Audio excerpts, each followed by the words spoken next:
Spider-Man No Way Home. I really enjoyed this movie, and I will tell you why. So, Spider-Man No Way Home is played by Tom Holland. He is the Peter Parker in this film, and the other cast, Zendaya as the MJ, and his fellow friend Jacob Batalone plays Ned Leeds. So giving you a little bit of background to this, I had never watched The Amazing Spider-Man 2 leading up to this. So 3 days right before this movie, or right before I watched this movie, me and my wife ended up watching that movie. So that's a little backdrop.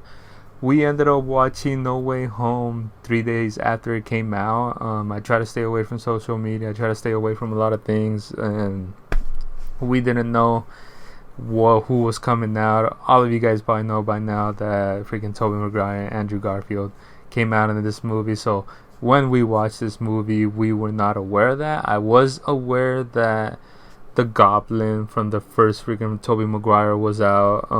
As the Jamie Foxx played Electro, and the Octopus. Those were the three characters that I was aware of that were gonna come out in No Way Home. So there's a friend that watched this movie, and he's a bit of a hater. He ended up saying that this movie's goodness depends on nostalgia. And I really disagree with him on that note. So the reason why I disagree with him is because I feel like Zendaya and Tom Holland have a good chemistry. Obviously, they're freaking dating and all. So they have a really good chemistry, and you see it in the movie, and you feel it. Like you feel like both of them, like the tug of them liking each other, and yeah, like it's really real.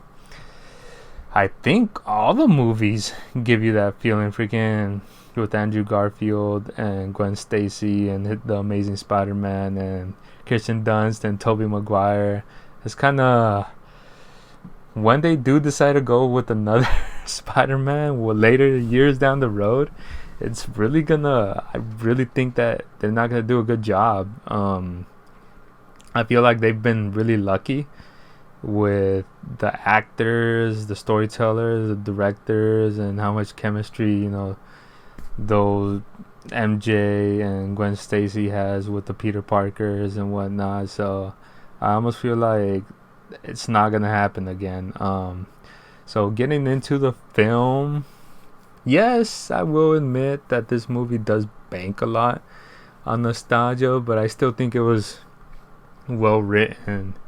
So when Tobey Maguire came out, my wife freaked out. I was really happy. So that meant, for me, I knew that freaking Andrew Garfield's freaking Spider-Man is gonna come out after that. But before that, I was questioning. I was gonna kind of be pissed off if Tobey Maguire and Andrew Garfield didn't come out. That's why a lot of the freaking fans went to go watch it. But yeah, Tobey Maguire ended up popping out, then Andrew Garfield ended up popping out. So I gotta give you the characteristics since I'm a fan of all three films. Tom Holland, I'll start with Tobey Maguire. So Tobey Maguire really isn't based on the comic book. I've read parts of The Amazing Spider-Man, and Tobey Maguire's, he's kind of more of a nerd, kind of keeps to himself, kind of quiet, so on, like loner. That's the type of character that Tobey Maguire plays, kind of awkward, and that's his Spider-Man. Andrew Garfield's Peter Parker is more of a jokester, which that's how The Amazing Spider-Man was. He kind of talks a little smack. He's freaking lengthy, just like the real Spider-Man, or The Amazing Spider-Man, lengthy, the freaking limbs. Andrew Garfield, fits all that. Tom Holland's Spider-Man is more of a like childish, like gigglish, kind of very innocent, and like making errors or whatnot. And yeah, he's very likable, very likable. So those are the three differences between those three Spider-Man. So the film, they start freaking spitting out freaking villains because Tom Holland messed with Doctor Strange. Doctor Strange was trying to help out freaking Peter Parker, and they got entangled with something, and villains from the other Spider-Man's universes started popping out, and you start seeing them come through.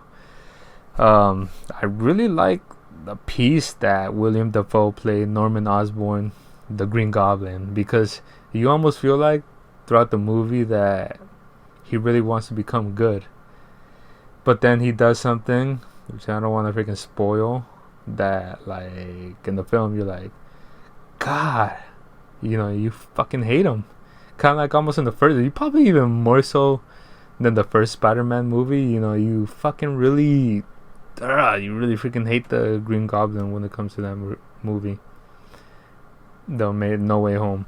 But yeah, overall, I feel that the movie was well written. It uses the same director, John Watts, which made all three of Tom Holland's Spider-Man. All the villains, freaking Jamie Foxx's villain actually feels different. He feels cooler in this movie. That was one of the differences. But yeah, it kind of sets up for a Doctor Strange movie, which that's a whole nother thing. There's a lot of rumors that other freaking characters are gonna pop up, so I'm gonna have to go watch that too. But yeah, let me know what you guys think, and thank you for watching this video.